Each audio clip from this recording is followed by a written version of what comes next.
Welcome back to the Little Growth Podcast. This is your host, Damson Kevin. Today, we aren't talking about habits. We are going to war with the most dangerous architect in your life. That architect is your own mind. And we are going specifically at that part that builds excuses. Think about the last big goal you set. Maybe it was starting a side hustle, finally getting into the gym, or maybe finishing that book that's somewhere in your room right now. Now, think about why you haven't finished it yet. The reasons you just listed, those are your bricks. You've been building a wall with them, brick by brick, until you've successfully fenced yourself in. Today, we are knocking that wall down. We're going to look at why our brains love excuses, the dark history behind the world's most famous slogan, and the ancient wisdom of men who lived through hell but refused to complain. Now, this isn't just a rah-rah motivational speech. This is a manual for mental freedom.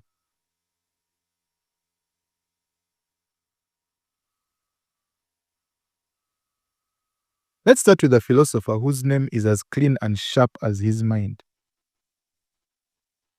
His name is Seneca. He was one of the wealthiest men in Rome, but he spent his life practicing how to lose it all. Seneca famously said, "We suffer more often in imagination than in reality." Now, let us unpack that. Why do you make an excuse? Because your brain is a prediction machine. It is constantly looking into the future and trying to protect you from pain. You think about starting a podcast, and your brain immediately scripts a horror movie. It predicts, you look stupid. It predicts, nobody will listen. It predicts, you'll be exhausted. This is what researchers like Timothy Wilson and Daniel Gilbert call affective forecasting. They found that as humans, we are fundamentally broken when it comes to predicting our future emotions. We overestimate how much a no will hurt, and we overestimate how hard a task will be. Your excuses are based on a prediction that is almost always wrong. In reality, the work is never as heavy as the thought of the work.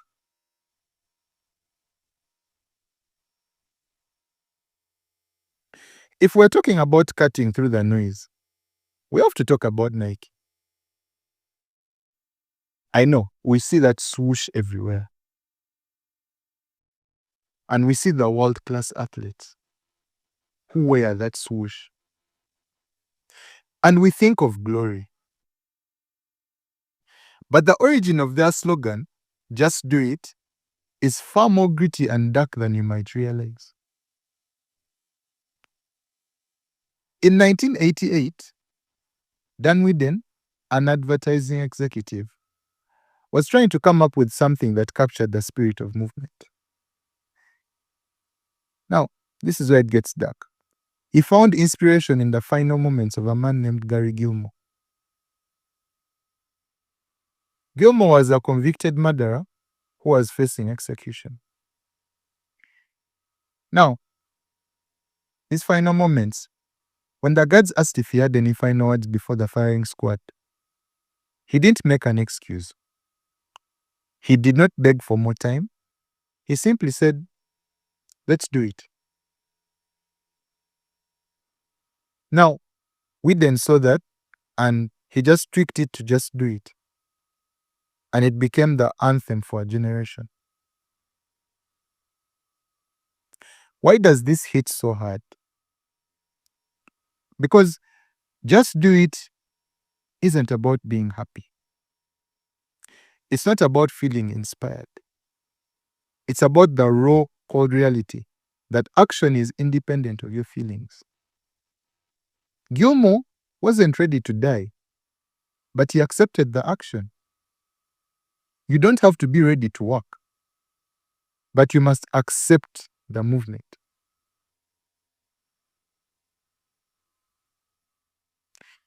Now, let's talk about the brain. If you're waiting for motivation to show up, you're going to be waiting a very long time. Motivation is a fair weather friend. It's there when the sun is out, but it disappears once you're tired. Instead of motivation, we use implementation intentions. This is the work of psychologist Peter Gowitzer. His research proved that people who decide when and where they will act are 300% more likely to follow through. So, you create an if-then script. The excuse: I'm too busy to read. The script: if I sit down on the bus, then I will open my book for exactly 5 minutes. Another example, an excuse: I'm too tired to cook healthy. The script that you can write for that is: if I walk through my front door after work or after a long day, then I will immediately chop one vegetable. By doing this, you take the decision making out of the moment. Excuses normally live in the gap between the thought and the action. The if-then hack closes that gap. You aren't choosing to work out. You are simply executing a command you gave yourself earlier. You have automated your growth. Now, let's bring in another giant of philosophy. His name is Plato. He said something that I want to sink deep into your ears right now. The first and greatest victory is to conquer oneself.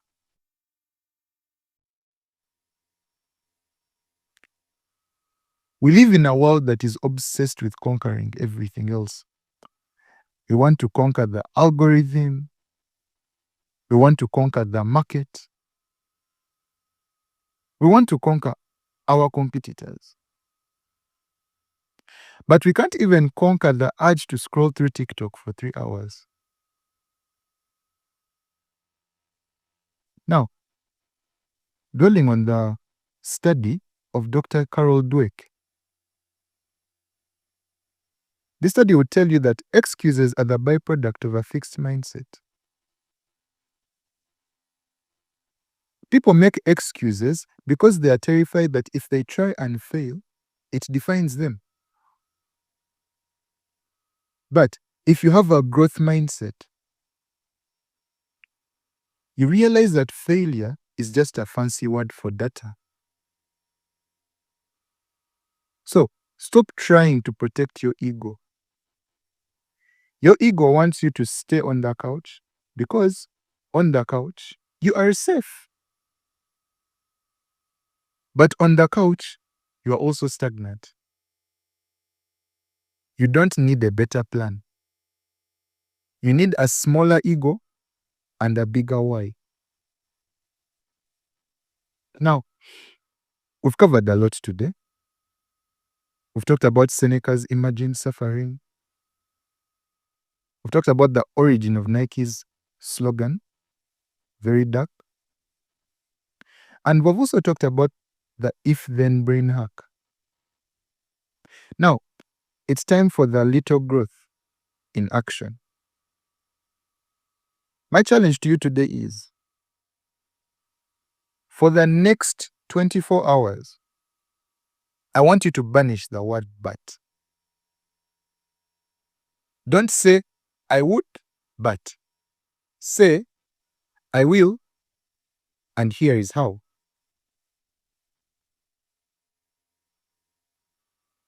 Now, what is the one lie you have told yourself the most this week? Take a screenshot of this episode and post it to your Instagram story and write the excuse was X, but the action is Y. Then I want to see you conquering yourselves. Once you make the Instagram story, tag me in it, little.growth20.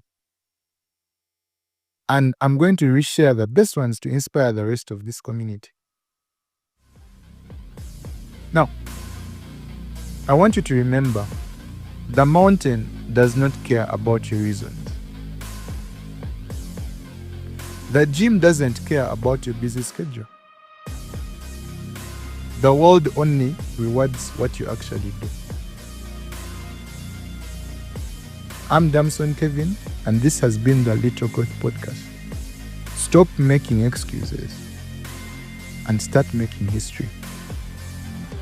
I'll see you in the next one.